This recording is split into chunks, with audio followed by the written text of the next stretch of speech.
Hi ನಮಸ್ಕಾರ ಕಣ್ರಿ ಎಲ್ಲರೂ ಹೇಗಿದ್ದೀರಿ. Welcome back to my YouTube channel. So good morning. ಇವತ್ತು ನಾವು ಪಂಡ್ರಾಪುರದಿಂದ ಸ್ವಲ್ಪ ದೂರ ಇರೋವಂತಹ ಒಂದು ಕ್ಷೇತ್ರಕ್ಕೆ ಬಂದಿದ್ದೀವಿ. ಅದು ಯಾವ ಕ್ಷೇತ್ರ ಅಂದರೆ ಅಹಮದ್ ನಗರ್ ಇರುವ ಶನಿ ಸಿಗ್ನಾಪುರ್ ಅನ್ನೋ ಒಂದು ಕ್ಷೇತ್ರದಲ್ಲಿ ಇದ್ದೀವಿ.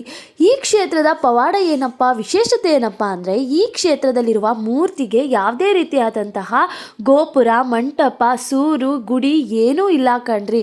ಇಲ್ಲಿ ಹಾಗೆ ಓಪನ್ ಆಗಿ ಆ ಸ್ವಾಮಿನ ನೆಲೆಯಾಗಿ ಇಟ್ಟಿದ್ದಾರೆ.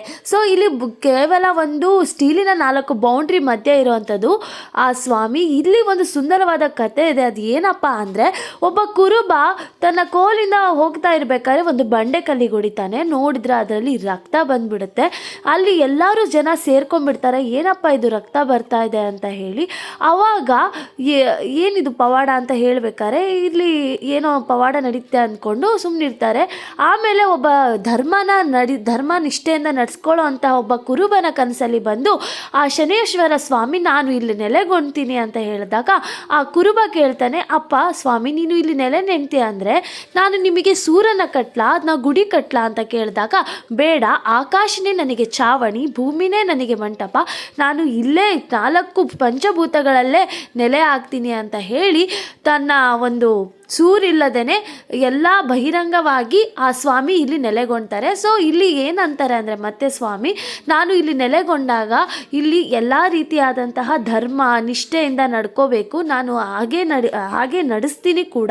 ಸೊ ಇಲ್ಲಿ ಯಾವ ಒಂದು ಮನೆಗೂ ಕೂಡ ಅಥವಾ ಅಂಗಡಿಗೆ ಬಾಗಿಲು ಇರಲ್ಲ, ಅಷ್ಟು ಧರ್ಮ ನಿಷ್ಠೆಯಿಂದ ನಡೆಸೋ ಅಂಥ ಕೆಲಸನ ಮಾಡಿಸ್ತೀನಿ ಅಂತ ಆ ಸ್ವಾಮಿ ಹೇಳಿದಾಗ ಎಲ್ಲರೂ ಭಕ್ತಿಯಿಂದ ಆ ಸ್ವಾಮಿಗೆ ಪೂಜೆನ ಮಾಡ್ತಾರೆ. ಸೊ ಇಲ್ಲಿ ಏನಪ್ಪ ವಿತ್ತೊಂದು ವಿಶೇಷತೆ ಅಂದರೆ ಈ ಸ್ವಾಮಿ ನೆಲೆಗೊಂಡಾಗ ಅಲ್ಲಿ ಯಾವ ಒಂದು ಮನೆಗಾಗಿರ್ಬೋದು, ಚಿನ್ನದ ಅಂಗಡಿಗಳಿಗಾಗಿರ್ಬೋದು, ಎಲ್ಲ ಯಾವ ಒಂದು ಅಂಗಡಿಗಳಿಗೂ ಬಾಗಿಲು ಸಹ ಇರ್ತಾ ಇರಲಿಲ್ಲ. ಅಷ್ಟು ನಂಬಿಕೆ ಇರ್ತಿತ್ತು. ಕಳ್ತನ, ತರೋಡೆ, ಕೊಲೆ ನಡೀತಾ ಇರಲಿಲ್ಲ ಅಂತೆ ಆವಾಗಿನ ಕಾಲದಲ್ಲಿ. ಸೊ ಇಲ್ಲಿ ದೇವರಿಗೆ ಮುಟ್ಟಿ ಅಭಿಷೇಕ ಮಾಡೋದಕ್ಕೆ ಒಬ್ಬರಿಗೆ 500 ರೂಪಾಯಿ ಒಂದು ರಸೀದಿ ಇದೆ. ಸೊ ಎಲ್ಲರೂ ಕೂಡ ಒಂದು ಗ್ರೂಪ್ ಫೋಟೋ ತೆಗೆಸ್ಕೊಂಡ್ವಿ. ಹಾಗೆ ಇಲ್ಲಿ ನಾನು ನೋಡಿರೋ ಪ್ರಕಾರ ಮನೆಗಳಿಗೆ ನಿಜವಾಗ್ಲೂ ಬಾಗಿಲಿಲ್ವಾ ಅಂತ ಅಂದ್ಕೊಂಡಿದ್ದೆ, ಇತ್ತು. ನಾನು ನೋಡಿರೋ ಪ್ರಕಾರ ಬಾಗಿಲುಗಳಿಗಿತ್ತು. ಹಾಗೆ ಇಲ್ಲಿ ಮುಂಚೆ ಹೆಣ್ಮಕ್ಳಿಗೆ ಬಿಡ್ತಾ ಇರಲಿಲ್ಲ ಅಂತೆ, ಬಟ್ ಈಗ ಹೆಣ್ಮಕ್ಳಿಗೆ ಅಲೋ ಇದೆ. ಸೊ ಈಗ ನಾವು ನೆಕ್ಸ್ಟ್ ಅಹಮದಾಬಾದಲ್ಲಿರೋ ಅಂತಹ ಫೇಮಸ್ಸು ಶಿರಡಿ ಸಾಯಿಬಾಬಾ ಕ್ಷೇತ್ರದಲ್ಲಿದ್ದೀವಿ. ಇಲ್ಲಿ ನಾನು ಬಂದೇ ಇರಲಿಲ್ಲ, ಇದೇ ಫಸ್ಟ್ ಟೈಮ್ ನಾನು ಇಲ್ಲಿ ಬರ್ತಾ ಇರೋದು. ತುಂಬ ಖುಷಿ ಆಗ್ತದೆ, ಎಕ್ಸೈಟ್ಮೆಂಟಲ್ಲಿದ್ದೀನಿ, ಹೇಗಿದೆ ದೇವಸ್ಥಾನ ನೋಡೋಣ ಅಂತ. ಗೋಪುರ ಕಾಣುತ್ತಾ ಅಂತ ಅಲ್ಲಿ ಇಲ್ಲಿ ಹುಡುಕ್ತಾ ಇದ್ದೆ, ಒಂದು ಗೋಪುರ ಕಾಣ್ತಾ ಇಲ್ಲ. ಈ ಪ್ರದರ್ಶನಕ್ಕೆ ದಾರಿ ಅಂತ ಇಲ್ಲಿದೆ, ನೋಡೋಣ ಎಲ್ಲಿದೆ ದೇವಸ್ಥಾನ ಅಂತ ಮುಂದೆ ಹೋಗ್ತಾನೆ ಇದ್ದೆ. ಏನಪ್ಪ ಇದು, ಒಂದು 7-8 ಗೇಟ್ ಇತ್ತೇನಪ್ಪ. ಸುಮ್ಮನೆ ಹೋಗ್ತಾ ಇದ್ದೆ, ನೋಡಿದರೆ ಈ ಕಡೆ ದೇವಸ್ಥಾನ ಅಂತ ಹೇಳಿದ್ರು. ನೋಡೋಣ ಒಳಗಡೆ ಏನಾದರೂ ದೇವಸ್ಥಾನ ಇರಬೇಕು ಅಂತ ಹೇಳಿ ಒಳಗಡೆ ಹೋಗ್ತಾ ಇದ್ವಿ. ಅಲ್ಲಿ ನೋಡಿದ್ರೆ ದೇವಸ್ಥಾನ ಇದೆ, ಈ ಕಡೆ ಕಾಣ್ತಾ ಇದೆ ಅಲ್ವಾ, ಒಳ್ಳೆ ಸ್ಕೂಲ್ ನೋಡ್ದಂಗೆ ಆಗ್ತಾ ಇದೆ ಕಣ್ರಿ ದೇವಸ್ಥಾನ. ಇಂಗ್ಲೀಷ್ ಮೀಡಿಯಮ್ ಸ್ಕೂಲ್ ನೋಡ್ದಂಗೆ ಆಗ್ತಾ ಇದೆ ನನಗೆ. ಇರಲಿ ಈ ಕಡೆ ಎಲ್ಲ ಹೀಗೆ ಅನಿಸುತ್ತೆ, ಅಫಿಷಿಯಲ್ ಟೈಪು ಅಂದ್ಕೊಂಡು ಒಳಗಡೆ ಹೋದೆ. ಫೋಟೋ ವಿಡಿಯೋ ಎಲ್ಲ ತಗೊಂಬರೋಣ ಅಂತ, ಬಟ್ ಮೊಬೈಲೆಲ್ಲ ಲಾಕರೆಲ್ಲ ಇಟ್ಟು ಒಳಗಡೆ ಹೋಗಬೇಕು. ಹಾಗೆ ಇಲ್ಲಿ ಪರ್ಸು ಗೀರ್ಸು ಎಲ್ಲನೂ ಚೆಕ್ ಮಾಡಿ ಸ್ಕ್ಯಾನ್ ಮಾಡಿ ಒಳಗೆ ಬಿಡೋದು, ಫೋಟೋ ವಿಡಿಯೋ ಅಲೋ ಇಲ್ಲ. ಸೊ ಅಲ್ಲೆಲ್ಲ ದರ್ಶನ ಮುಗಿಸ್ಕೊಂಡು ಊಟದ ಮಂಟಪ ಬೇರೆ ಕಡೆ ಇತ್ತು. ಸೊ ಅಲ್ಲೂ ಕೂಡ ಊಟ ಎಲ್ಲ ಮುಗಿಸ್ಕೊಂಡು ಶಾಪಿಂಗ್ ಮಾಡೋಣ ಅಂತ ನೋಡಿದ್ವಿ. ಟೈಮ್ ಆಗಿತ್ತು. ಇನ್ನು ದೇಹು ಆಳಂದಿ ಅನ್ನೋ ಒಂದು ದೇವಸ್ಥಾನಕ್ಕೆ ಹೋಗಬೇಕು, ಕ್ಷೇತ್ರಕ್ಕೆ ಹೋಗಬೇಕು ಅಂತ ಹೇಳಿ ಹಾಗೆ ಅಲ್ಲಿಂದ ಹೊರಟ್ವಿ. ಇದೇ ವೆಲ್ಕಮ್ ದೇಹು ಅನ್ನೋ ಕ್ಷೇತ್ರ. ನಾವೀಗ ಪುಣೆಯಲ್ಲಿರುವಂತಹ ದೇಹು ಅನ್ನೋ ಕ್ಷೇತ್ರದಲ್ಲಿದ್ದೀವಿ. ಈ ಕ್ಷೇತ್ರದ ಒಂದು ವಿಶೇಷತೆ ಏನಪ್ಪ ಅಂದರೆ ಇಲ್ಲಿ ಸಂತ ತುಕಾರಾಮ್ ಮಹಾರಾಜರ ಸಮಾಧಿ ಇದೆ. ಇದು ಸಂತರ ಒಂದು ಊರು ಅಂತ ಹೇಳಿದ್ರು ತಪ್ಪಾಗಲ್ಲ. ಇಲ್ಲಿ ವಾರ್ಕರಿಗಳು ತುಂಬ ಜಾಸ್ತಿ ಜನ ಬರ್ತಾರೆ. ಏಕಾದಶಿ ದಿವಸ ಅಂತೂ ಫುಲ್ ಫಿಲಪ್ ಆಗಿರುತ್ತೆ ಇಲ್ಲಿ. ಬಂದ್ವಿ, ಎಲ್ಲ ಫೋಟೋ ತೆಗೆಸ್ಕೊಳ್ತಾ ಇದ್ದಾರೆ. ಎಲ್ಲ ಫೋಟೋದಲ್ಲಿ ಬ್ಯುಸಿ ಆಗಿಬಿಟ್ಟಿದ್ದಾರೆ, ಒಂದೊಂದು ಫೋಸ್ ಕೊಡ್ತಾ ಇದ್ದಾರೆ. ಸೂರ್ಯ ಸನ್ಸೆಟ್ ಬೇರೆ ಆಗಿತ್ತು, ಸೂರ್ಯನ ಹಿಡ್ಕೊಂಡೆಲ್ಲ ಫೋಟೋ ತೆಗೆಸ್ಕೊತಾ ಇದ್ದಾರೆ. ನಾವು ತೆಗೆಸ್ಕೊಳ್ಳೋಣ ಅಂತ ನೋಡಿದೆ, ಬಟ್ ಕೈಯಲ್ಲಿ ಮಗು ಇತ್ತು. ಇರಲಿ ಬಿಡು, ಈಗ ವಿಡಿಯೋ ಮಾಡ್ಕೊಳ್ಳೋಣ ಅಂತ ವಿಡಿಯೋ ಮಾಡ್ಕೊತಾ ಇದ್ದೀನಿ.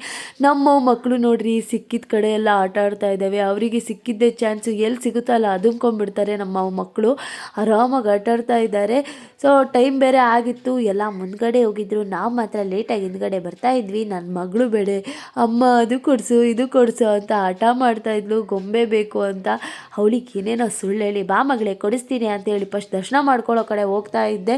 ಅವಳೇನು ಅಂದ್ಕೊಂಡ್ಲೋ ಏನೋ, ಅಮ್ಮ ಎಷ್ಟು ಸುಳ್ಳು ಹೇಳ್ತಾರಪ್ಪ, ಅಪ್ಪ ಅಮ್ಮ ಏನು ಕೊಡಿಸಲ್ಲ, ಅವರು ಟೈಮ್ ಬಂದಾಗ ಮಾತ್ರ ಕೊಡಿಸ್ತಾರೆ ಹಾಗೆ ಹೇಗೆ ಅಂದ್ಕೋತಾರೆ. ಏನು ಮಾಡೋದು, ನಮ್ಮ ಕೆಲಸ ಆಗಬೇಕಲ್ವಾ. ಸೊ ಹಾಗೆ ಇಲ್ಲಿ ಫ್ರಂಟಲ್ಲಿ ಆ ಗಣೇಶನ ದೇವಸ್ಥಾನ ಇತ್ತು. ಸೊ ಎಲ್ಲ ಫೋಟೋ ತೆಗೆಸ್ಕೊಂಡು ಹೋದರು. ನಾನು ನನ್ನ ಮಗಳಿಗೆ ಫೋಟೋ ತೆಗಿತೀನಿ ನಿಂತ್ಕೊ ಅಂದರೆ ಅವಳು ಇನ್ನೂ ಬೇಜಾರಲ್ಲಿದ್ದು ನಮ್ಮಮ್ಮ ಕೊಡಿಸಿಲ್ಲಕ್ಕಂತ ಇನ್ನು ಆ ಮೂಡಲ್ಲೇ ಇದ್ಲು. ಸೊ ಅದಕ್ಕೆ ಫೋಟೋ ತೆಗೆಸ್ಕೊಳಕ್ಕಾಗಿಲ್ಲ. ಮುಖ ನೋಡ್ರಿ ಹೆಂಗಾಗಿದಾವೆ ನಮ್ಮ ಮುಖಗಳೆಲ್ಲ, ಜರ್ನಿ ಮಾಡಿ ಬಿಡಿ. ಈಗ ನಾವು ದೇಹು ಅನ್ನೋ ಒಂದು ಮುಖ್ಯ ದ್ವಾರಕ್ಕೆ ಬಂದ್ವಿ. ಇದು ಮಹಾದ್ವಾರ. ಇಲ್ಲಿ ಸಂತ ತುಕಾರಾಮ್ ಇರುವಂತಹ ಒಂದು ಸಮಾಧಿ ಇದೆ. ಇಲ್ಲೇ ಆ ಸ್ವಾಮಿ ಸಮಾಧಿಯಾಗಿದ್ದು ಅಂದರೆ ತಪಸ್ಸಿಗೆ ಕೂತ್ಕೊಂಡಿರೋ ಜಾಗ ಇದ್ದು, ತಪಸ್ಸಿಗೆ ಕೂತ್ಕೋತಾನೆ ಅಲ್ಲೇ ಆ ಸ್ವಾಮಿಯ ಇದು ಆಗಿದ್ದು. ಸೊ ಆ ಒಂದು ದೇವಸ್ಥಾನ ಇದು. ಇಲ್ಲೂ ಕೂಡ ಪಾಂಡುರಂಗ ದೇವಸ್ಥಾನ, ರುಕ್ಮಿಣಿ ದೇವಸ್ಥಾನ, ಆಂಜನೇಯ ದೇವಸ್ಥಾನ, ಹಲವಾರು ದೇವಸ್ಥಾನಗಳು ಇದೆ. ಸೊ ಇಲ್ಲೂ ಕೂಡ ಒಳಗಡೆ ಫೋಟೋಗ್ರಫಿ ವಿಡಿಯೋಗ್ರಫಿ ಅಲ್ಲೂ ಇರಲಿ ಬಿಡಿ ಆಗಲಿ ಅಂತ ಹೊರಗಡೆ ಫೋಟೋ ತೆಗೆಸ್ಕೊಂಡು ಬಂದ್ವಿ. ನೆಕ್ಸ್ಟ್ ಈಗ ನಾವು ಇರೋವಂತಹ ಒಂದು ಕ್ಷೇತ್ರ ಆಳಂದಿ ಅನ್ನೋ ಒಂದು ಕ್ಷೇತ್ರ. ಇದು ಕೂಡ ಪುಣೆಯಲ್ಲಿದೆ, ಇಲ್ಲೇ ಹತ್ತಿರದಲ್ಲಿ ಸ್ವಲ್ಪ. ಸೊ ಈ ಒಂದು ಕ್ಷೇತ್ರಕ್ಕೆ ಬಂದಿದ್ದೀವಿ. ಇಲ್ಲಿ ಏನಪ್ಪ ವಿಶೇಷತೆ ಅಂದರೆ ಶ್ರೀ ಜ್ಞಾನೇಶ್ವರಿ ಮಹಾರಾಜವರ ತಪಸ್ಸಿನ ಸಮಾಧಿ ಇಲ್ಲಿದೆ. ಅವರು ತಪಸ್ಸಿಗೆ ಹೋಗಿ ಈ 13ನೇ ಶತಮಾನಕ್ಕೆ ಅವರು ತಪಸ್ಸಿಗೆ ಕೂತ್ಕೊಂಡಿದ್ದಲ್ಲಿ ಇನ್ನೂವರೆಗೂ ಅವರು ತಪಸ್ಸಿಂದ ಎದ್ದಿಲ್ಲ ಅನ್ನೋದು ನಂಬಿಕೆ. ಅವರ ಸಮಾಧಿ ಇಲ್ಲೇ ಇರೋದ್ರಿಂದ ಎಲ್ಲ ಕೂಡ ಇಲ್ಲೇ. ಹಾಗೆ ಇಲ್ಲಿ ಕೃಷ್ಣ ಪಕ್ಷ ಏಕಾದಶಿ ದಿವಸ ಸ್ಟಾರ್ಟ್ ಆಗುತ್ತೆ. ಆ ಜ್ಞಾನೇಶ್ವರಿ ಮಹಾರಾಜ್ ಅವರ ಪಾದುಕೆಯನ್ನು ಪಲ್ಲಕ್ಕಿಯಲ್ಲಿ ಹೊತ್ಕೊಂಡು ಎಲ್ಲ ವಾರ್ಕರಿಗಳು ಪಂಡ್ರಾಪುರಕ್ಕೆ ಕಾಲ್ನಡಿಗೆಯಲ್ಲಿ ಹೋಗ್ತಾರೆ. ಅದು ಆಷಾಢ ಏಕಾದಶಿಗೆ ಹೋಗಿ ತಲುಪಿಸ್ತಾರೆ. ಸೊ ಅಷ್ಟೊಂದು ವಿಶೇಷತೆ ಇಲ್ಲಿ ಕೂಡ ಇದೆ. ಈ ಆಳಂದಿಲಿ ಏನಪ್ಪ ಎಲ್ಲ ಈ ಥರ ಆಟ ಆಡ್ತಾ ಇದ್ದಾರೆ ಅನ್ಕೋಬೇಡಿ. ಇಲ್ಲಿ ಒಂದು ವಾಡಿಕೆ ಇದೆ. ಆಗಿನ ಕಾಲದ ಸಖಿಯರೆಲ್ಲ ಇಲ್ಲಿ ದೇವರ ದರ್ಶನ ಮಾಡ್ಕೊಂಡು ಬಂದು ಹೀಗೆ ಆಟ ಆಡ್ತಾ ಇದ್ರು. ಸೊ ಅದಕ್ಕೋಸ್ಕರ ಖುಷಿಗೋಸ್ಕರ ಎಲ್ಲರೂ ಕೂಡ ಈ ಥರ ಆಟ ಆಡಿ ಒಬ್ಬರು ಮನಸ್ಫೂರ್ತಿಯಾಗಿ ತಪ್ಕೊಂಡು ಖುಷಿನ ಹಂಚ್ಕೋತಾರೆ. ಎಲ್ಲರೂ ನೋಡಿ ಹೆಂಗ್ ಆಡ್ತಾ ಇದ್ದಾರೆ.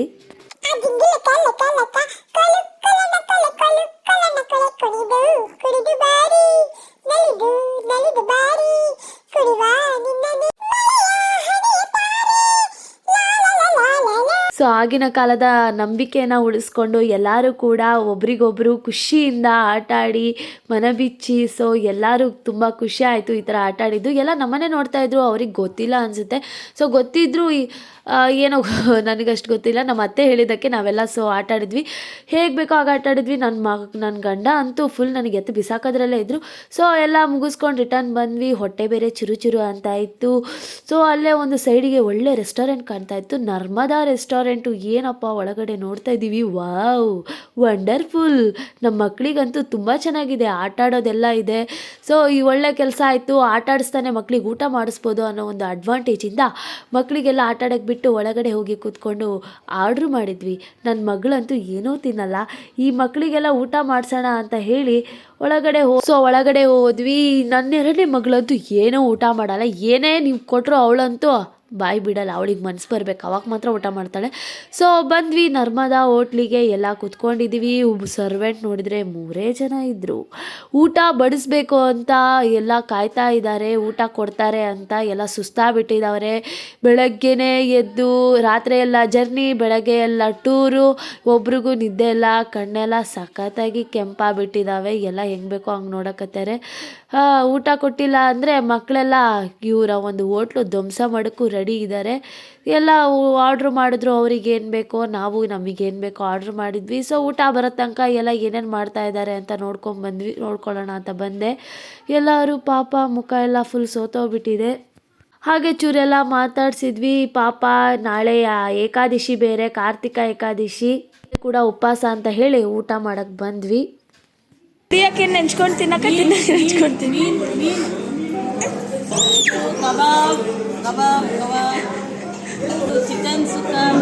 ಸೊ ಇದಾಗಿತ್ತು ಇವತ್ತಿನ ಒಂದು ಜರ್ನಿ ಲಾಗ್. ನಾಳೆ ಏಕಾದಶಿ ಲಾಗ್ ಮಾಡ್ತೀನಿ. See to the next log. Bye bye.